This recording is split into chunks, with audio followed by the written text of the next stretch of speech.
ओम तत्सत्। श्रीमते रामचंद्राय नमः।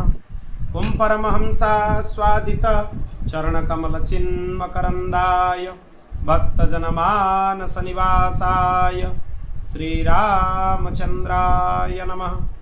वागीसायस्य वदने लक्ष्मीर्यस्य च वक्षसि यस्यास्ति हृदये संवित् तं नृसिंहमहं भजे। विश्वसर्ग विसर्गादि नवलक्षणलक्षितं श्रीकृष्णख्यं परं धामं जगद्धाम नमामि तत्। प्रह्लाद नारद पराशर पुण्डरीक व्यासंबरीश सुखसौनक भीष्मदलभ्यं रुक्मङ्गदार्जुन वसिष्ठ विभीषणादीन् पुण्यानिवन् परम भागवतान् नमामि। श्री सीतानाथ समारंभं श्रीरामानन्दार्य मध्यमम् अस्मदाचार्य पर्यन्तं वन्दे श्रीगुरुपरम्पराम्। कृष्णाय वासुदेवाय देवकी नंदनाय च नन्दगोपकुमाराय गोविन्दाय नमो नमः। नमः पंकजनाभाय नमः पंकजमालिने नमः पंकजनेत्राय नमस्ते पंकजांघ्रये। सीताराम हनुमान सीताराम हनुमान सीताराम हनुमान सीताराम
भगवान की श्री सीतारामचंद्र भगवान की श्री राधा कृष्णचंद्र भगवान की श्री लक्ष्मी नारायण भगवान की श्री उमा महेश्वर भगवान की श्री पवन सुत हनुमान की श्री सद्गुरुदेव भगवान की श्रीमद्भागवत महापुराण की श्री बालकृष्ण लाल की जय जय श्री राधे जय जय श्री सीताराम। हर हर महादेव निताय गौर हरि ओम। अनंत कोटि ब्रह्मांड नायक परात्पर अखिलेश्वर भगवान श्री बालकृष्ण लाल की महती कृपा करुणा से आज हम 21वें दिन के श्रीमद् भागवत कथा के सत्र में प्रवेश करेंगे। कल हम लोग श्रवण किए थे गोपियां भगवती कात्यायनी का व्रत कर रही थी। हेमंते प्रथमे मासी नंद ब्रज कुमारिका चेरुर्हविष्यं भुंजाना कात्यायन्यर्चन व्रतम। और क्या प्रार्थना कर रही थी भगवती कात्यायनी से? कात्यायनी महामाये महाजोगन्यधीश्वरी नंद गोपसुतम देवी पतिं मे कुरुते नमः। इस मंत्र का गान कर रही थी, प्रार्थना कर रही थी और स्नान करने के लिए जाती थी। एक दिन स्नान करने के लिए यमुना तट पर जाकर नित्य की भांति अपने वस्त्रों को किनारे पर रखकर कृष्ण का गान करती हुई जल में प्रवेश कर गई गोपियां। उसी समय भगवान श्री कृष्ण उनके मनोरथ सिद्ध करने के लिए अपने सखाओं के साथ वहां पहुंचे, यमुना तट पर पहुंचे और जो गोपियां अपने वस्त्र बाहर रखकर स्नान करने के लिए गई थी उनके वस्त्रों को लेकर कदम्ब वृक्ष के ऊपर चढ़ गए और कन्याओं को बोले हसत भी प्रहसन बाले परिहास मुवाच। अरे देखो ये वस्त्र कदम की शाखाओं पर किसने लटका दिया, स्वयं लटका है और उनको बोल रहे देखो किसने लटका दिया। आज तो वृक्ष में फल पुष्प नहीं दिख रहे हैं, आज वृक्ष में रंग बिरंग की वस्त्रें दिख रहे हैं। कौतूहल कर रहे थे। कन्याओं ने कहा लाला ये तो हमारे वस्त्र हैं। श्री कृष्ण बोले अगर तुम्हारे वस्त्र हैं तो शाखाओं पर कैसे आए, तुम्हारे पास होना चाहिए। तो कन्याओं ने कहा तुमने चुरा कर लटका दिया, वस्त्र चुरा लिए।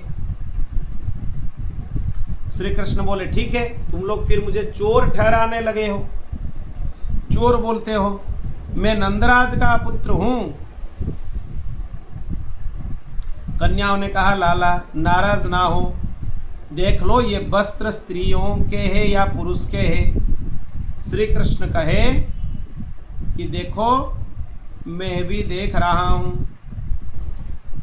तो क्या संसार में स्त्री खाली तुम लोग ही हो, दूसरे स्त्री संसार में नहीं है। गोपियों को भगवान श्री कृष्ण बोले ये दूसरे स्त्रियों के वस्त्र भी हो सकते हैं, ऐसे नहीं है कि तुम्हारे वस्त्र होंगे। कन्याओं ने कहा निर्जन वन में हमारे सिवा दूसरे कौन आएगी। श्री कृष्ण कहा एकांत में विचरने वाली सिर्फ तुम हो, दूसरे कोई नहीं है। कन्याओं ने कहा हम यहाँ पर दुर्गा पूजन करने के लिए आई थी। फिर श्री कृष्ण पूछे क्या तुम दुर्गा पूजा कर रही थी, दूसरे नहीं। कन्याओं ने कहा नहीं हम लोग ही कर रहे थे। श्री कृष्ण बोले हमें तो लग रहा था कि ये देवांगनाओं की वस्त्र है, तुम्हारा है ये तो पता नहीं। कन्याओं ने कहा ये वस्त्र को हमें दे दो, लाला तू बहुत चंचल हो गया है, वस्त्र हमें दे दो। श्री कृष्ण हंस पड़े और बोले कि कोई बात नहीं, मैं सत्य करके बोलता हूं, अगर तुम लोग बाहर आओगे एक एक करके मैं तुम्हारे वस्त्र दे दूंगा, तुम एक एक करके आओ और अपना वस्त्र लेकर जाओ। पृथक पृथक आओ नहीं तो एक साथ आओ, फिर अपने वस्त्र आकर ले जाओ। वो प्रेम विह्वल हो गई, फिर वो बाहर निकल नहीं पाई। यहाँ जल के अंदर भी खड़ी नहीं हो पा रही है क्योंकि कंठ पर्यंत जल है और जल बहुत ठंड है। क्या करेंगी गोपियाँ। फिर गोपियाँ बोलने लगे श्याम सुंदर हम तुम्हारे दासी हैं, तुम जो बोलोगे वही करेंगे, हमें क्षमा कर दो, हमें वस्त्र दे दो, नहीं तो हम राजा कंस से तुम्हारी शिकायत कर देंगे। श्री कृष्ण ने कहा तुम हमारी दासी हो, हम आज्ञा देते हैं तुम आकर अपने वस्त्र ले लो, हमारी दासी बोलती हो फिर हमारी आज्ञा का पालन भी नहीं करती हो, कैसे बात हुआ। फिर श्री कृष्ण बोले देखो तुम सबने अपराध किया। हम ये लोग यही समझ नहीं पाते हैं कि भगवान अपने लीला क्यों करते हैं, भगवान के ऊपर सीधा उंगली उठाते हैं कि भगवान वस्त्र चोरी किए, जो कि करना नहीं चाहिए। भगवान क्यों चोरी किए अभी भगवान खुद बता रहे हैं। देखो गोपियाँ तुमने अपने वस्त्र उतार कर जाकर जल के अंदर स्नान कर रही थी, जो कि सर्वथा अनुचित है।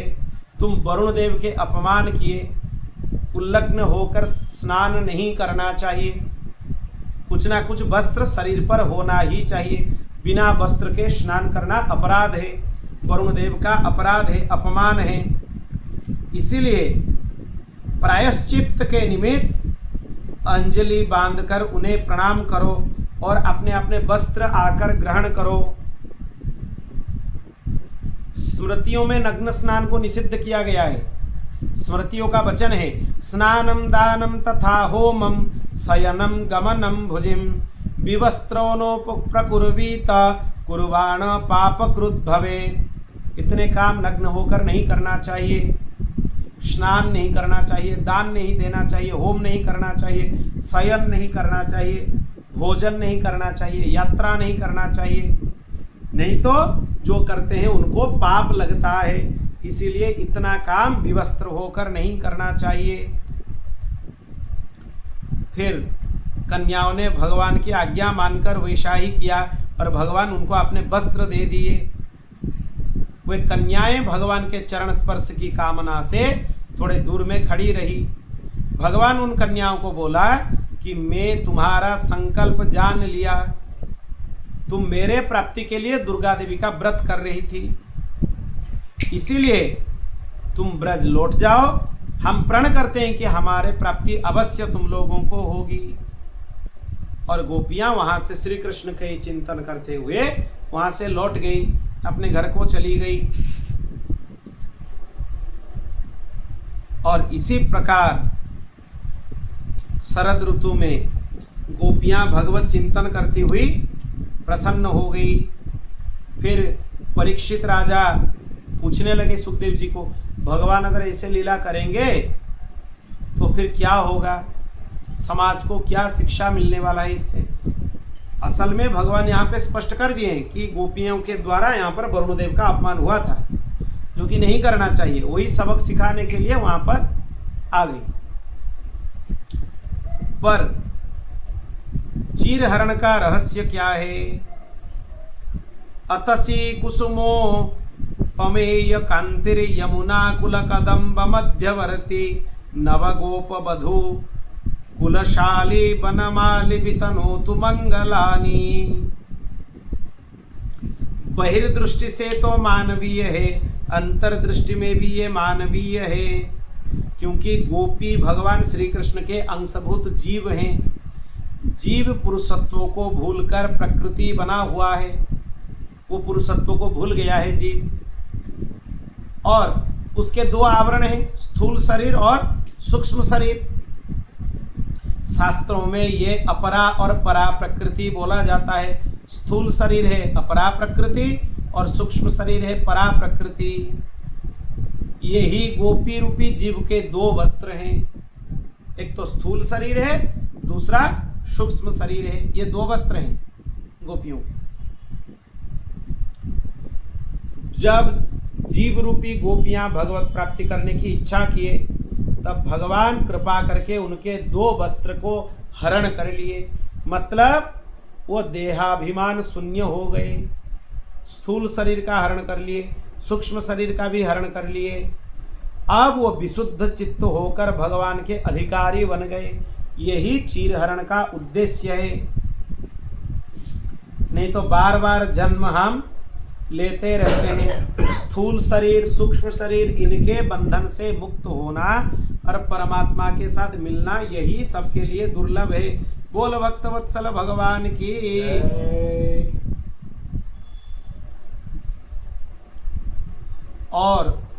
और एक चीज भी यहाँ पे है। जनकपुर की एक कथा यहाँ पे आता है।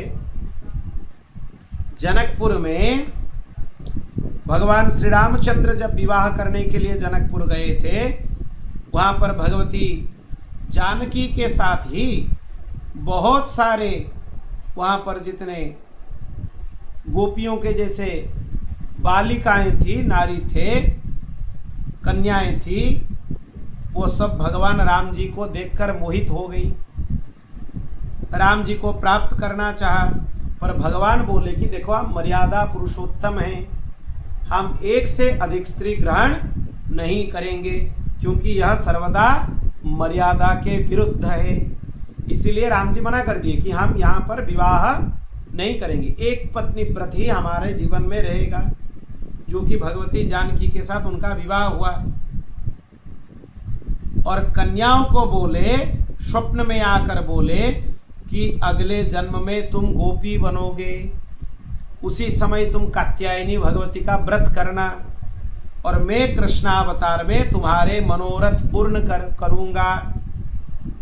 उसी अनुसार ये सब वहां पर प्रकट हो गए। ये कहाँ लिखा है?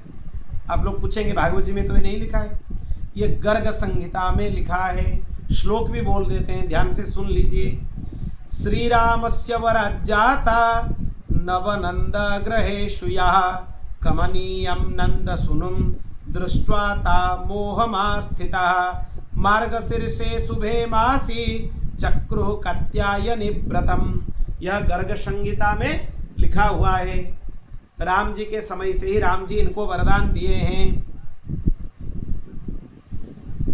और नग्न होकर स्नान करना, वरुण जी को अपने अंग प्रदर्शन करना महा अपराध है। और इसके प्रायश्चित्त के लिए एक हाथ से प्रणाम करना भी शास्त्र में निषिद्ध है। एक हाथ से प्रणाम नहीं करना चाहिए। एकेन पाणिना यो वै प्रणमे देवमच्युतम तस्य दंडः करच्छेद इति धर्मविदो विदुः। एक हस्त प्रणामेन, एक हस्त प्रणाम करना मना है शास्त्रों में। यह करने से क्या होता है, व्यक्ति का समस्त पुण्य नष्ट हो जाते हैं। लोग मंदिर के सामने जाते हैं, ऐसे करके प्रणाम कर लेते हैं। यह नहीं करना चाहिए। प्रणाम करना है तो ऐसे करो, अगर व्यवस्था नहीं है सर झुका लो, नहीं तो हृदय से प्रणाम कर लो, मुख से वाणी से बोल लो प्रणाम। प्रणाम बहुत तरीके से किया जा सकता है, पर एक हाथ से प्रणाम नहीं करना चाहिए, नहीं तो वो दंड के भागीदारी बन जाता है। इसीलिए मस्तक में अंजलि बांधकर प्रणाम करने के लिए भगवान व्यवस्था कर दिए। नग्न स्नान का निषेध किए।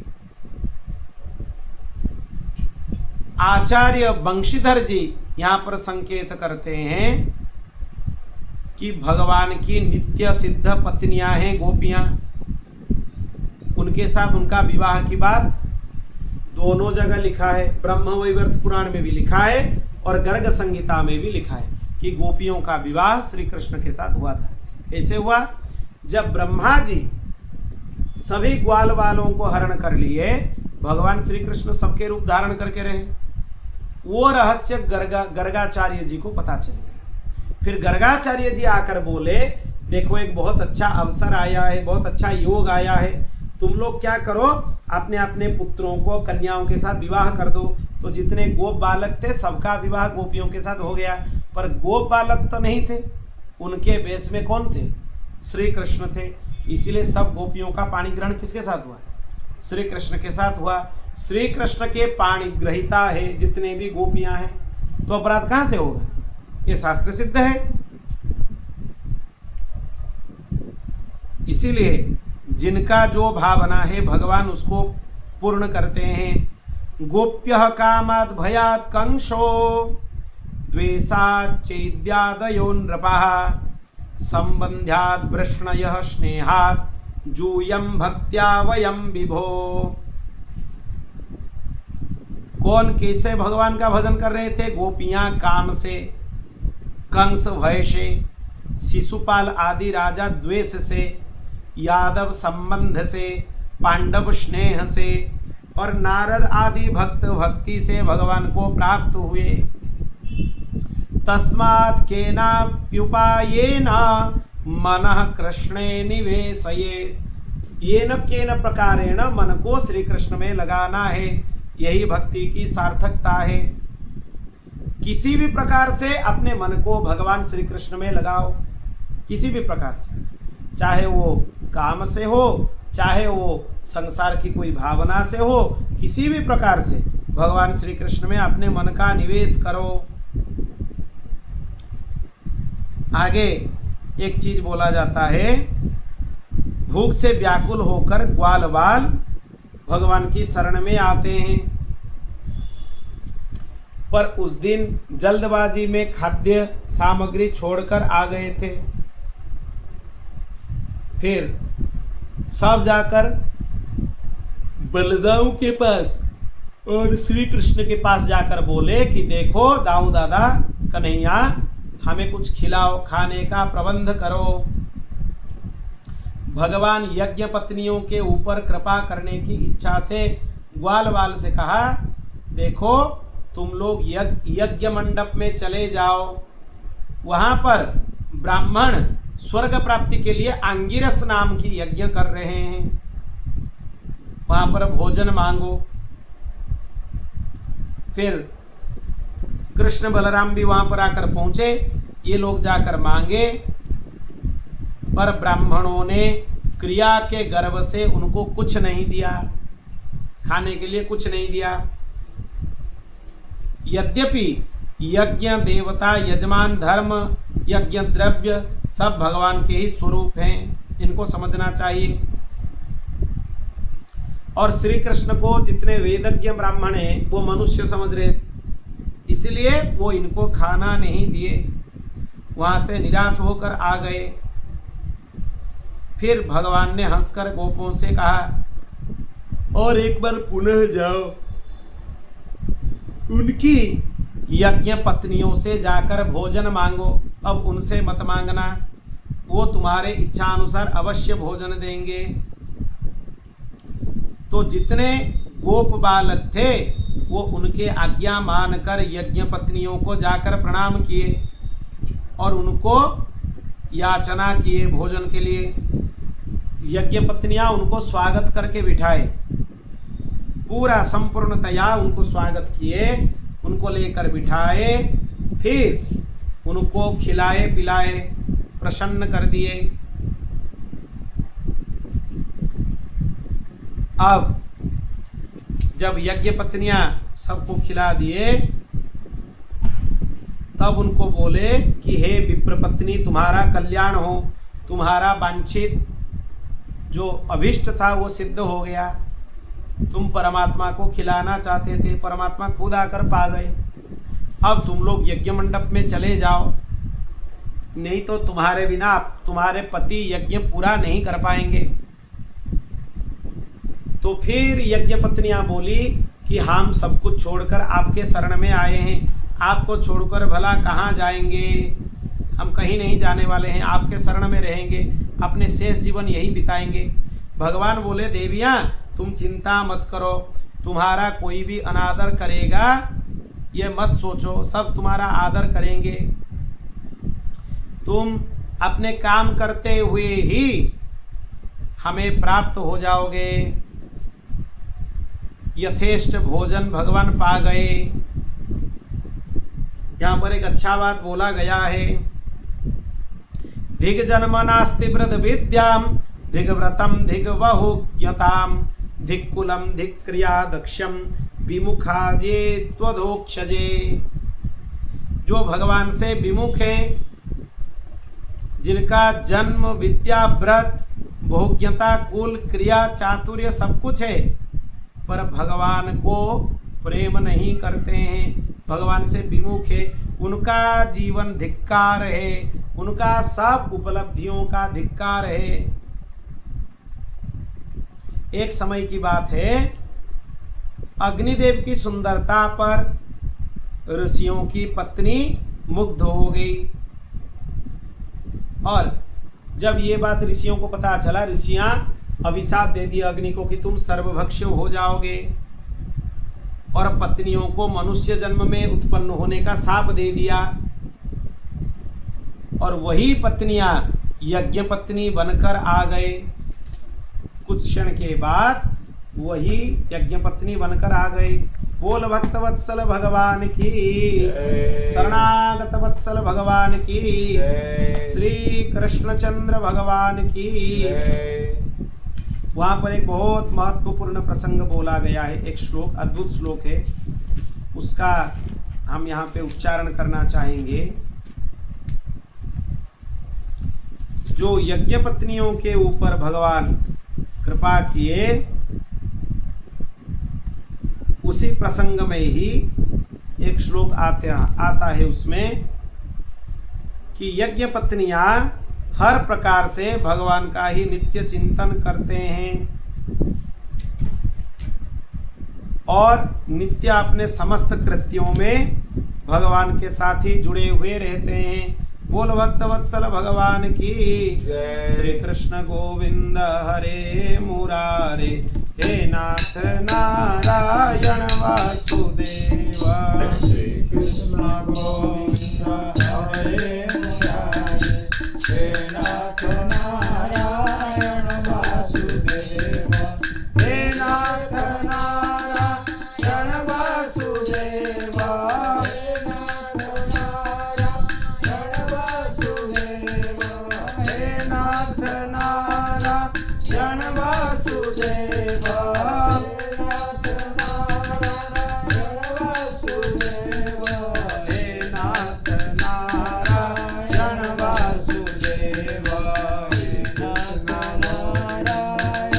वासुदेव श्री कृष्ण गोविंद हरे मुरारी हे नाथ नारायण वासुदेव श्री कृष्ण गोविंद हरे मुरारी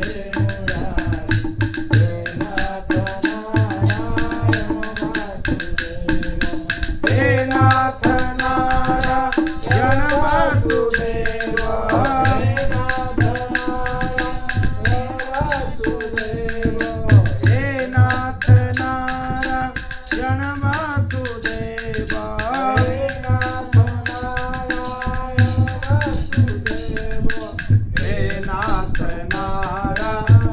वासुदेव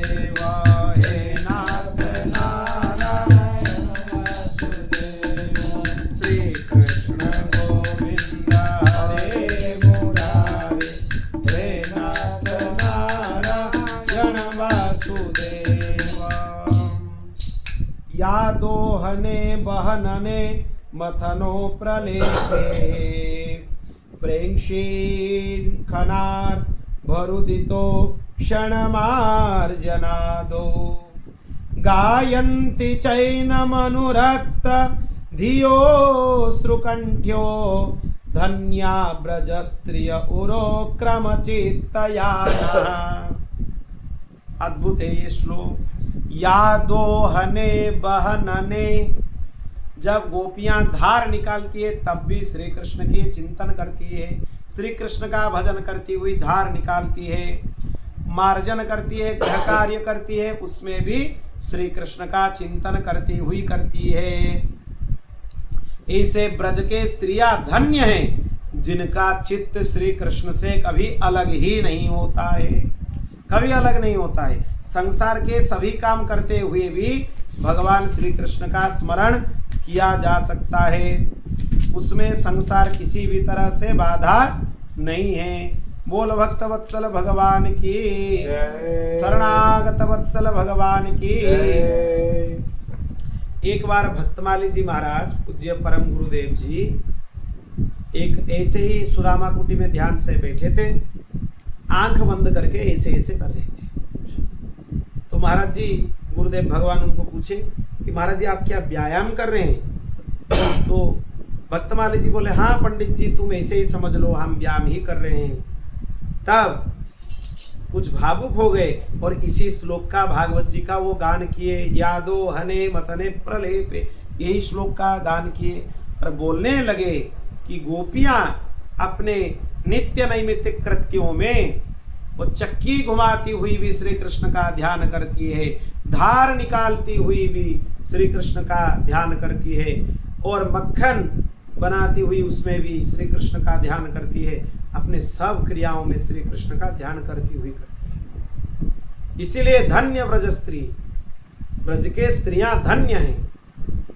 और भक्तमाली जी महाराज बोलते हुए भावुक हो गए, मतलब वो अभी लीला में ही थे, गोपियां जो काम करती है वही काम भक्तमाली जी कर रहे थे, उस अवस्था में निमग्न थे, उसका संकेत कर दिए वो लीला, जो भगवान जो लीला में थे। अब देखिए सुखदेव जी महाराज बोले कि एक इंद्र यज्ञ का प्रसंग अभी तुम सुनो। यज्ञ में ब्राह्मणों को अपनी क्रिया से गर्व था और इंद्र को अपने इंद्रत्व से गर्व था। एक दिन बलदाव जी और श्री कृष्ण देखे कि नंद बाबा और सब लोग इंद्र पूजा करने के लिए प्रस्तुत हो रहे हैं। भगवान बोले परजन्यो भगवान इंद्र, भगवान पूछे उनको कि आप जो कर रहे हैं ये क्या शास्त्रीय है? नंद बाबा बोल रहे हैं परजन्यो भगवान इंद्रो मेघास्तस्यात्ममूर्तयः ते भी वर्षन्ति भूतानं प्रीणनं जीवनं पयः। लाला यह यज्ञ इंद्र के लिए हो रहा है, वो मेघों के राजा हैं, उनके प्रेरणा से ही जल वृष्टि होते हैं और उसी से ही धान्य पैदा होते हैं। इसीलिए हम लोगों का इंद्र भगवान का पूजन करना चाहिए। श्री कृष्ण बोले देखो हम लोग वन पर्वतों में निवास करते हैं, हमारे प्रधान देवता ये वन पर्वत ही हैं, इंद्र नहीं है। इसीलिए गो ब्राह्मण गोवर्धन इनका ही यज्ञोत्सव पूजन करना चाहिए। नाना प्रकार के पकवान बनाए जाए, खीर, मूंग का पाक, हलवा, मालपुए, पूड़ी, कचौड़ी, कढ़ी, पकौड़ी, दही, बड़े, नाना प्रकार के व्यंजन बनाए जाएं, इकट्ठे किए जाएं, 56 भोग, और गिरिराज जी का पूजन किया जाए। और ऐसे ही बोलने लगे। भगवान बोले कि आपका अगर सहमति है तो इस यज्ञ का हम आयोजन करेंगे। जितने भी थे सब सज धज कर प्रस्तुत हो गए। वृषभानुनंदिनी अपनी ललिता विशाखा आदि सखियों के साथ पूजन करने के लिए आ गई। नाना प्रकार भेंट लेकर पहुंचे और सब लोग गिरिराज जी का दर्शन करने लगे। धत्तूर भृंग विसपान व्यूहल हिमाद्रिपुत्री सहितो गणव्रत आरुह्य नंदीश्वरमादि वाहनम समाययो श्री गिरिराज मंडलम। ये गर्ग संहिता का श्लोक है, गिरिराज खंड का। बहुत से ऋषि मुनि राजर्षि ब्रह्मर्षि देवर्षि सिद्ध योगेश्वर ब्राह्मण सब जाकर वहां पर पहुंचे। सब तीर्थ हिमालय आदि पर्वत मूर्तिमान होकर वहां पर पहुंचे। नंद जी वैदिक ब्राह्मणों के द्वारा गोवर्धन का पूजन कराया और भगवान प्रसन्न होकर गिरिराज जी उनके सब अन्नकूट को जीम लिए, पा लिए। और असल में गोवर्धन भगवान श्री कृष्ण ही हैं। फिर सब लोग उनको प्रणाम किए। इंद्र उनकी पूजा बंद हो गया। वो प्रलयकारी सांवर्तक मेघ को बुलाकर कहा, देखो ये जंगली गोपों ने कृष्ण की बहकावे में आकर मेरा अपमान किया, परंपरा से प्राप्त मेरी पूजा का विरोध किया। तुम शीघ्र जाओ गोकुल में जाकर इतने वृष्टि करो कि वहां पर सब नष्ट हो जाएं, उनके गो वत्स आदि सब नष्ट हो जाएं। वही हुआ। वह पर इंद्र की प्रेरणा से भयंकर बारिश होने लगा। सब लोग आकर श्री कृष्ण को बोलने लगे कि देखो लाला, हमें यह परिस्थिति से निकालो। क्यों? क्योंकि तुम्हारे बहकावे में ही आकर हम लोगों ने इंद्र पूजा बंद किया और उसमें भी गोवर्धन नाथ का पूजन किया। इसीलिए क्या होगा, तुम व्यवस्था करो। इंद्र अपने सारी शक्तियां वहां पर लगा दी। सब वृष्टि जितना इंद्र के पास था सब वहां पर चला गया, नष्ट हो गया। फिर जब इंद्र देखा कि वृष्टि में हमारा उतना सामर्थ्य नहीं है कि हम कुछ कर सकें, फिर वो आकर नीचे आकर भगवान के चरणों में शरणागत हुआ। सुरभि माता को अपने साथ लेकर आ गया और सुरभि माता के दूध से ही भगवान का अभिषेक किया, गंगा जल से भगवान का अभिषेक किया। फिर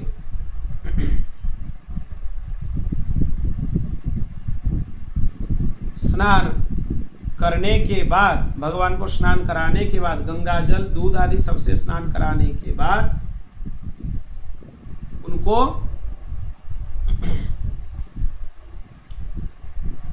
फिर भगवान को एक सुंदर नाम गोमाता प्रदान की, सुरभि माता। वो नाम है गोविंद। गाम विंदन्ति इति गोविंदः। तब से भगवान का नाम गोविंद हो गया और गोविंद नाम भगवान को बहुत प्रिय है। क्यों प्रिय है? क्योंकि गोमाता के द्वारा दी हुई नाम है, इसीलिए गोविंद नाम भगवान को बहुत प्रिय है। इंद्र स्तुति करने लगे, नमस्तुभ्यं भगवते पुरुषाय महात्मने वासुदेवाय कृष्णाय सत्वतम पतये नमः। सब लोग प्रार्थना, सब लोगों के सामने इंद्र प्रार्थना करने लगे, नाना प्रकार के स्तुति गान करने लगे। देवतागण पुष्प वृष्टि किए। और आगे एकादश्यां निराहार समभ्यर्च जनार्दनम स्नातुं नंदस्तु कालिंद्या द्वादश्यां जलमाविश। एक बार नंद राजा त्रिस्पृशा एकादशी था, उस दिन त्रिस्पृशा मतलब प्रातः काल एकादशी, दोपहर में द्वादशी, फिर सायंकाल या अंतिम प्रहर में त्रयोदशी। एक दिन में 3 तिथि हो तो उसको त्रिस्पृशा बोला जाता है। 2021 में त्रिस्पृशा एकादशी आया था, बहुत अद्भुत था। 2021 या 20 में ही आया था, ऐसे बहुत दिन के बाद आया था। अब आगे शायद हमारे जीवन काल में आए ना आए पता नहीं, अद्भुत होता है वो एकादशी। उस दिन वरुण का एक दूत यक्ष जमुना जी में नियुक्त था और ये क्या किए, आधी रात को ही द्वादशी थोड़ी थी इसीलिए पारण करेंगे बोलकर जल में प्रवेश कर गए। और जल में प्रवेश करने के बाद वरुण जी उनको हरण कर लिए। और श्री कृष्ण को जब पता चला कि मेरे पिता का हरण किसने किया, वरुण जी ने, तो श्री कृष्ण उनको छुड़ाने के लिए जाकर पहुंचे। वरुण जी उनको देखकर साष्टांग प्रणिपात किए कि मेरा भाग खुल गया, भगवान स्वयं यहाँ पर आए हैं।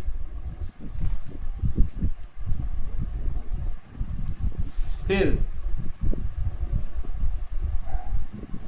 नंद आदि गोप भगवत दर्शन के लिए व्याकुल हुए और परमानंद में निमग्न हुए। सब लोग श्री कृष्ण की स्तुति कर रहे थे, प्रार्थना कर रहे थे। और यमुना जी के अंदर से वसुदेव जी को छुड़ाकर कन्हैया बाहर ले आए। आगे रास पंचाध्यायी का प्रारंभ होता है यहीं से। कृष्णा तीरे कोकिला केली किरे गुंजा पुंजे देव पुष्पादि कुंजे कंबुग्रीवो क्षिप्त बाहु चलंतो राधा कृष्णो मंगलम में भवेताम।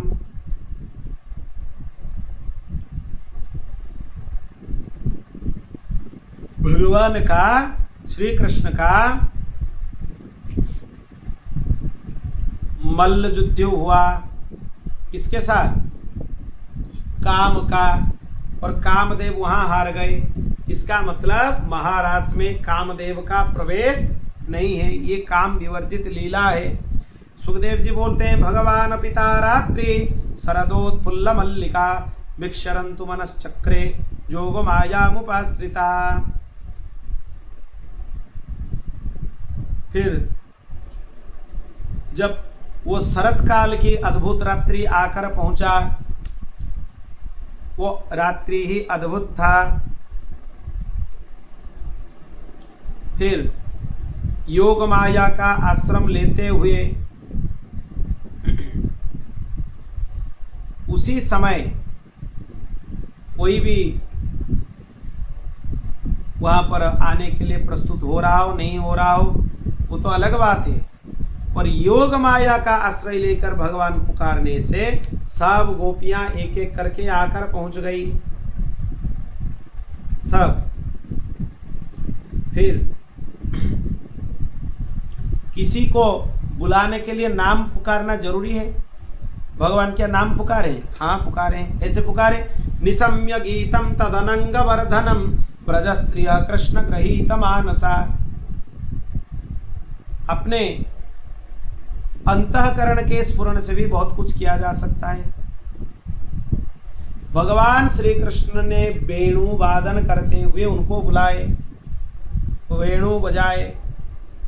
जब सुखदेव जी महाराज बोलते हैं जब सब नारियां अपने अपने काम छोड़कर रात को आ गई, घर छोड़कर आ गई, तब श्री कृष्ण उनको बोलते हैं स्वागतम वो महाभागा प्रियम किम करवाणि व ब्रजस्यानवयम कच्चित वृतागमन कारणम। अरे तुम बहुत भाग्यशाली हो, साक्षात भगवान तुम्हारे यहाँ आए हैं, ये सबसे बड़ी कृपा है। तो इसीलिए भगवान सबको स्वागत भी किए, फिर पूछने भी लगे कि तुम लोग क्यों आए हो, काम क्या है। रात्रि में नारियों को घर से बाहर नहीं आना चाहिए, ये अमर्यादा है, इसीलिए तुम लोग अपने अपने घर में चले जाओ, ऐसे बोलने लगे। चित्तम सुखे न भवता बहुतम ग्रहेषु जन्निर्विशत्युत करावपि गुह्य कृत्ये पादौ पदम न चलतस्तव पादमूलात् जाम कथम प्रजमथो करवाम किंबा।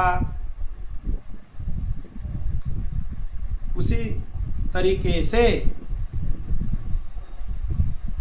भगवान श्री कृष्ण ने घर के कामकाज में लगे रहने वाले अपने चित्त और इंद्रियों को भगवान के तरफ खींच लेंगे, भगवान के तरफ ही मोड़ देंगे।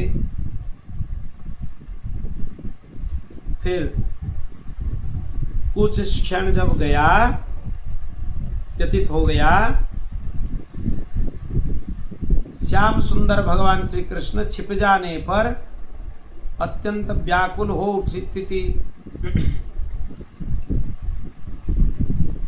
क्योंकि भगवान अपने लीला करने के लिए कभी कभी अंतर्ध्यान हो जाते हैं, पर गोपियों को यह बर्दाश्त नहीं होता है, उनको सामने ही श्री कृष्ण चाहिए।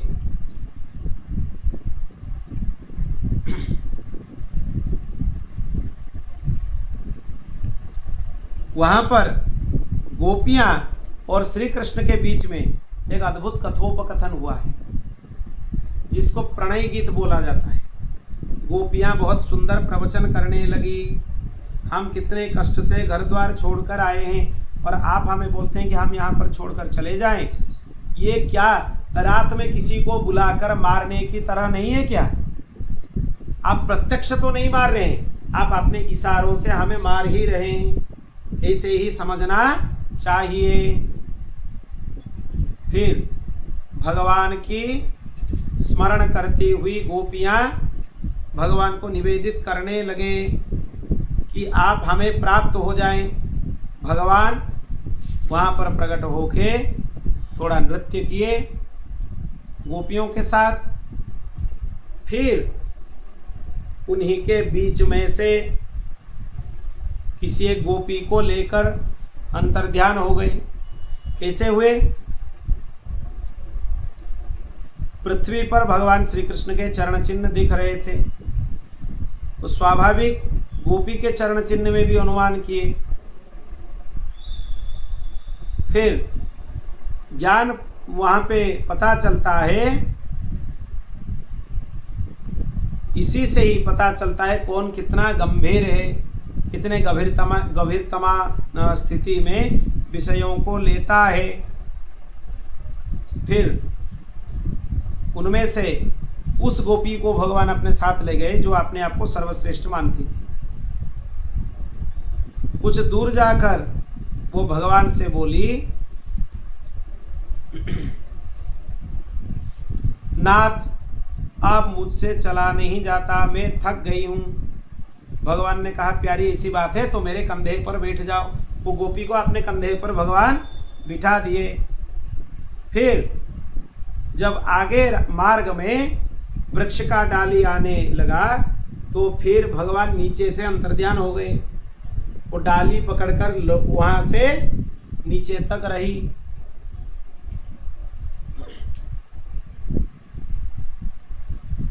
फिर गोपियां जब वहां पर जाकर पहुंची तब तक वो लोग भगवान को बुलाने के लिए प्रस्तुत हो गए थे सब लोग। अब भगवान देखो उसको उनको डाली के ऊपर छोड़कर चले गए, ये गोपियां उनको डाली के ऊपर से उतारे। गोपियां ढूंढती हुई गई, भगवान के चरण चिन्ह का अनुकरण करती हुई गई कि भगवान कहाँ गए, क्या कर रहे हैं, इतने रात में क्या कर रहे हैं। और उसी में ही जब भगवान नहीं मिल रहे थे, वो गोपियां भगवान के लीला अनुकरण कर रही थी। कोई सकटासुर बन रहा था, कोई बकासुर बन रहा था, कोई श्री कृष्ण बन रहा था। श्री कृष्ण कभी किसका निधन करते हैं, उस विषयों पर था। फिर सब लोग समवेता जगो कृष्ण तदा गमन कंकिता, एक साथ यमुना जी के तट पर बैठकर गाने लगी। क्या गाने लगी? ध्यान से सुनिए, इसी को ही बोला जाता है गोपी गीत। बोल भक्तवत्सल भगवान की जय। गोपी गीत क्या है?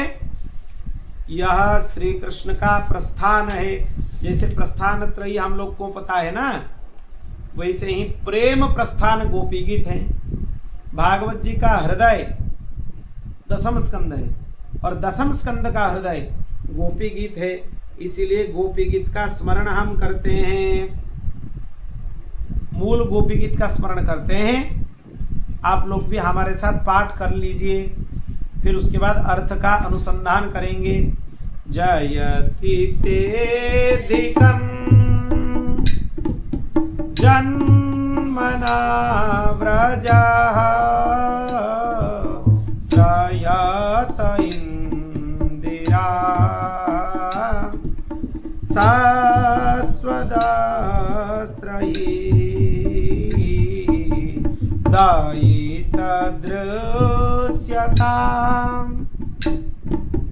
दीक्षुतावकाः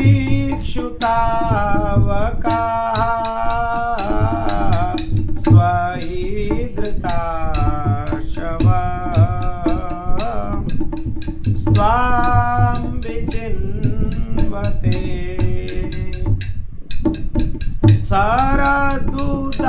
सरदुदासये साधुजातस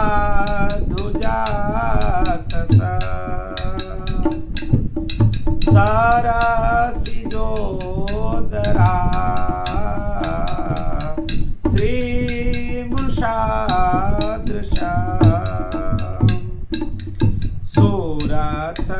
सुरथनाथ ते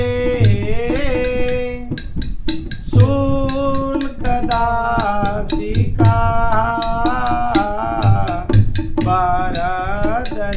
वरदनिघ्नतो नेह किं वदा विसज्ज्वला प्रिया व्यालराक्षसा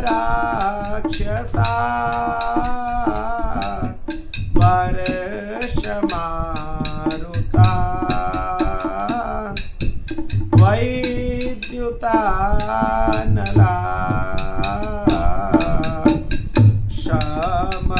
क्षमयात्मजा श्रीश्वतो भया दशवते वयं रक्षिता न खलु गोपिका नन्दनो भवा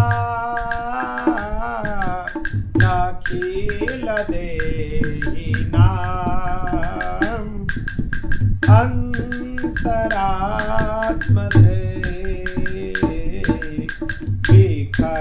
विखनसार्थितो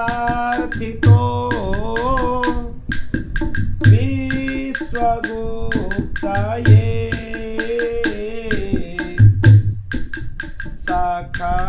सखौदेवा सात्वतां कुले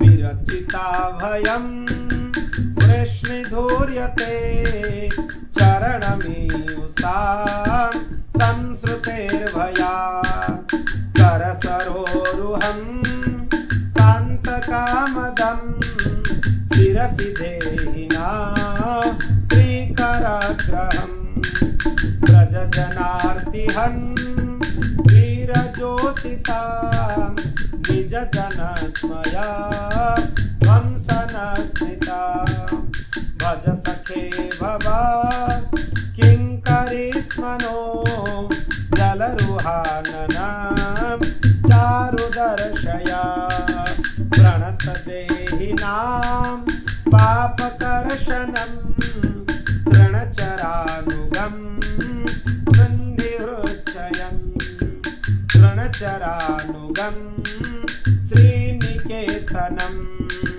फणिफणार्पितं ते पदाम्बुजं कृणकुचे सुना कृन्दिहृच्छयं मधुरया गिरा फल्गुवाक्यया बुधमनोज्ञया पुष्करेक्षण विधिकरीरिमा वीरमुह्यति प्रधरसीधुना गाययस्वना तव कथामृतं सप्तजीवनं कविविरीडितं कल्मषापहम् श्रवणमङ्गलं श्रीमदाततं भुवि गृह्णन्ति ते भूरिदा जना प्रहसितं प्रिया प्रेमवीक्षणं विहरणं च ते ध्यानमङ्गलं रहसि संविदो या हृदि स्पृशा कुहकनो मनः शोभयन्ति चलसि जव्रजा चारयन् पशून् नलिनसुन्दरं नाथते पदं शिलतृणाङ्कुरे सीदति दिनः कलिमलामना कान्त गच्छति दिनपरीक्षये नीलकुन्तले वनरुहाननं बिभ्रदाभृतं घनरजस्वलं दर्शयन्मुहुः मनसि न स्मरं वीरजक्षसि प्रणतकामदं पद्मजार्चितं धरणिमण्डलं ध्येयमापदि चरणपङ्कजं सन्तमं च ते रमणनस्वनेर्स्पर्शयाधिहन् सुरतवर्धनं शोकनाशनं स्वरितवेणुना सुष्ठुचुम्बितं पितररागवी स्मारणं नृणां पितरवीरणा स्नेधरामृतं पठति जदभवा नह्निकाननं त्रुटिर्युगायते त्वाम् अपश्यतां कुटिलकुन्तलं श्रीमुखं च ते जड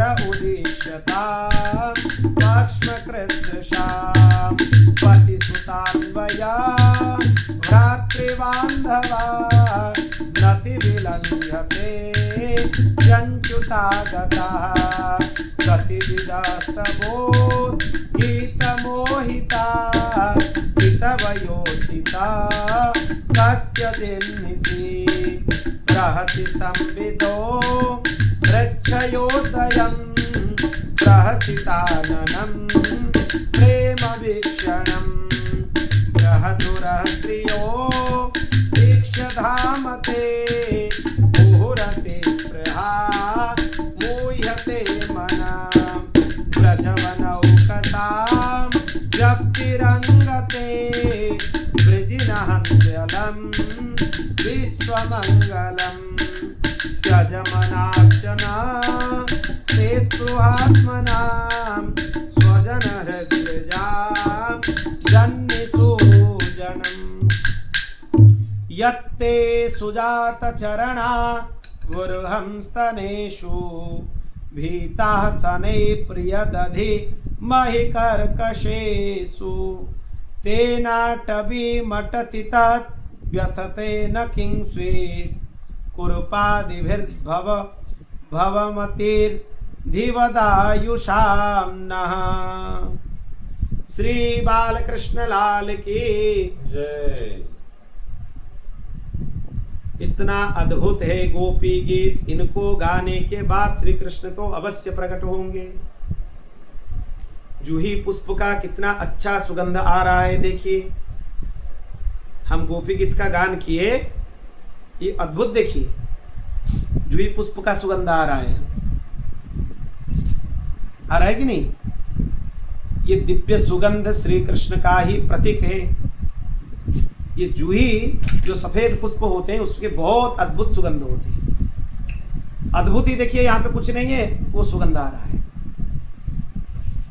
श्री कृष्णचंद्र भगवान की जय। गोपियां क्या बोल रही हैं? देखिए, प्यारे तुम्हारे जन्म के कारण वैकुंठ आदि लोकों से भी ब्रज की महिमा बढ़ गई है। सबसे ज्यादा महिमा ब्रज की है। इसीलिए लक्ष्मी देवी अपने निवास स्थान वैकुंठ को छोड़कर ब्रज में आ गई। हे प्रियतम, तुम्हारे प्राण प्रिय गोपियां तुम्हारे चरणों में अपने प्राण को समर्पित करते हैं। वन वन में कितने भटक कर तुम्हें ढूंढेंगे, प्रकट हो जाओ। और गोपियां भी सोचे कि हम जितना ढूंढेंगे कृष्ण आगे जाते रहेंगे। इतने अंधकार में उनके चरणों में कांटे लग जाएंगे, इसीलिए गोपियां उनको ढूंढना बंद कर दिए। फिर ये स्तुति गान किए, हमारे प्रेम पूर्ण हृदय के स्वामी, तुम्हारे बिना हम मोल की दासी है, बिना मोल की दासी तुम्हारे दासी हैं। शरतकालीन जलाशय में कितने सुंदर सरजी की कर्णिकाओं का सुगंध सौंदर्य जैसे नेत्रों को घायल करता है। आप भी अपने नेत्रों से हमें घायल कर देते हैं। नेत्रों से किसी का वध करना ये क्या उचित है? ये कदापि उचित नहीं है। खाली क्या समझते हैं अस्त्रों से वध करना वध है? अपने नेत्रों के इशारा से भी आप वध कर देते हैं। और अगर इसे मारना ही था फिर हमें यमुना के विषैले जल से क्यों बचाए? अजगर के रूप में खाने वाले अघासुर से क्यों बचाए? इंद्र की वृष्टि से क्यों बचाए? आंधी से क्यों बचाए? बिजली से क्यों बचाए? दावानल से क्यों बचाए? वृषभासुर से क्यों बचाए? व्योमासुर से क्यों बचाए? इन सब से क्यों बचाए? 7 दिन तक 7 रात्रि तक भगवान गिरिराज जी को अपने कन्नी उंगली पर धारण करते रहे। इंद्र वृष्टि करता रहा। इंद्र को जब अपने अपराध का बोध हुआ, इंद्र आया। इंद्र के अपराध को भगवान नहीं माने। क्यों नहीं माने? इंद्र के अपराध से उनके प्रियजन का विच्छेद नहीं हुआ, संयोग हो गया। 7 दिन तक गोपियां गोपाल सबके साथ भगवान बने रहे, इसीलिए इंद्र का अपराध नहीं माने। तो ये लोग बोल रहे हैं अगर मारना ही था तो इनसे क्यों बचाए? आप तो यशोदानंदन नहीं हो सकते हैं। आप सबके साक्षी हो, अंतर्यामी हो, यदुवंश में अवतीर्ण हुए हो। आप इसीलिए यशोदानंदन नहीं हो सकते हैं। यशोदानंदन के हृदय में करुणा होना चाहिए। आपके हृदय में करुणा नहीं है, इसलिए आप यशोदानंदन नहीं हैं। जन्म मृत्यु के चक्कर से बचने के लिए सब आपके चरण कमल के आश्रय लेते हैं। वही अभय वरद हस्त जो कि लक्ष्मी जी का हाथ पकड़ता है, वो हमारे सिर पर आप रख दीजिए। हे श्याम सुंदर, आपके मंद मुस्कान ही पर्याप्त है। हम आपके दासी हैं, आपके चरणों पर न्योछावर हैं। आपके सांवला मुख कमल हमें दिखाइए। आपके चरण कमल शरणागत प्राणियों के सारे पाप को नष्ट कर देता है। उसी चरणों के आश्रय हम ग्रहण करते हैं। आपसे मिलने की आकांक्षा है। आप हमारे हृदय की ज्वाला को शांत कर दीजिए। फिर एक एक करके गोपियां बोलने लगी। आपके वाणी कितने मधुर हैं, मधुराति मधुर हैं, इसलिए बोला जाता है मधुराधिपते अखिलम मधुरम। आपकी कथा अमृत हैं। विरह से सताने वाले लोगों के लिए यह सर्वस्व है। जो आपके इस कथा का गान करते हैं उनके सब पाप मिट जाते हैं। आपके कथाओं का श्रवण परम मंगलमय है। आपके कथा से बढ़कर कुछ भी नहीं है। जो आपके कथा का गान करते हैं वो सबसे बड़े दाता हैं। भूरिदा जना, उनसे बड़े दाता कोई नहीं हो सकता है। ये इसीलिए है क्योंकि सबसे बड़ा चीज आपके कथा का दान वो करते हैं। फिर आप प्रकट हो जाइए प्यारे। आगे मत जाइए, हमारे ऊपर कृपा कीजिए, हमारे सभी अभिलाषों का पूर्ण कीजिए। आपके चरण कमलों को हमारे वक्षस्थल पर रखकर हमारे हृदय की ज्वाला को शांत कीजिए। आपके अधरामृत हमें वितरण कीजिए। आपके बिना त्रुटिर युगायते त्वाम अपश्यताम, आपके बिना हमें एक एक क्षण एक एक युग के बराबर लगते हैं, इसलिए हमें मत छोड़िए। हम हमारे पति सूत बांधव सबको छोड़कर परित्याग कर कर आपके चरणों में आए हैं। ऐसे युवतियों को आधी रात में इस अरण्य के अंदर छोड़ना क्या अच्छा है? नहीं है। आपकी दर्शन की लालसा बढ़ रहा है हमारे हृदय में। आपके चरण सुकुमार हैं, आपके चरणों को चोट ना लग जाए, कंकड़ पत्थर ना लग जाए, इसलिए आगे मत जाइए, आप रुक जाइए। इति गोप्यः प्रगायन्त्यः प्रलपन्त्यश्च चित्रधा रुरुदुः सुस्वरः राजन् कृष्ण दर्शन लालसा। इसी तरह गोपियां गाने लगी, और गाने लगी मतलब उनका रोना भी गाना बन गया। रुरुदुः सुस्वरः राजन्, सस्वर रोने लगी। कोई रोते हैं सस्वर? गोपियां सस्वर रोने लगी। किस लिए? कृष्ण दर्शन लालसा। तासा मावीर भुच्चौरी स्मयमान मुखाम्बुज पीतांबरधर स्रग्वी सख्यन मन्मथ मन्मथ। भगवान श्री कृष्ण पीतांबरधारी श्री कृष्ण उनके बीच में प्रकट हो गए और उनके इच्छा प्रारंभ करने लगे।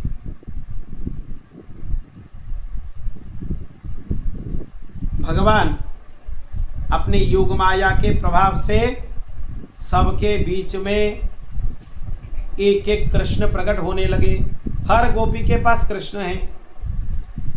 पादन्यासैर्भुजा विधुतिभिः सस्मितैर्भ्रूविलासैर्भजन्मध्यैश्चलत्कुचपटैः कुण्डलैर्गण्डलोलैः स्मिद्यन्मुख्य कवररसना ग्रंथय कृष्णबद्धो गायन्त्यस्तं तडित इवता मेघचक्रे विरेजुः। रासमंडल में गोपियां अपने प्राण प्रिय कृष्ण के साथ गान करने लगे और उनके गले में श्री कृष्ण अपने गलबैया दिए हैं। एक गोपी एक श्री कृष्ण, एक गोपी एक श्री कृष्ण, इसी तरह महारास करने लगे। ये विषय अत्यंत गंभीर विषय है और इसी के साथ हम आज के कथा को विराम करते हैं। कल भगवान के रासलीला का उद्देश्य हम श्रवण करेंगे। सुखदेव जी को पूछेंगे परीक्षित जी, ये भगवान अगर ऐसे रास करेंगे तो दुनिया क्या करेगा, आगे क्या प्रेरणा मिला दुनिया को, जैसे वस्त्रहरण में पूछे थे ऐसे। तो महाराज का क्या उद्देश्य है उसका कल हम श्रवण करेंगे। बोल भक्तवत्सल भगवान की जय। गोविंद जय जय गोपाल जय जय गोविंद जय जय गोपाल जय जय राधा रमण हरि गोविंद जय जय राधा रमण हरि गोविंद जय जय गोपाल जय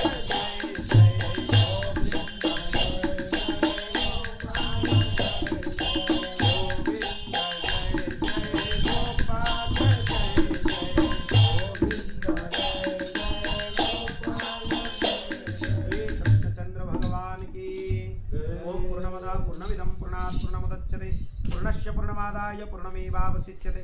हरि ओम शांति शांति शांति। श्री कृष्णार्पणमस्तु।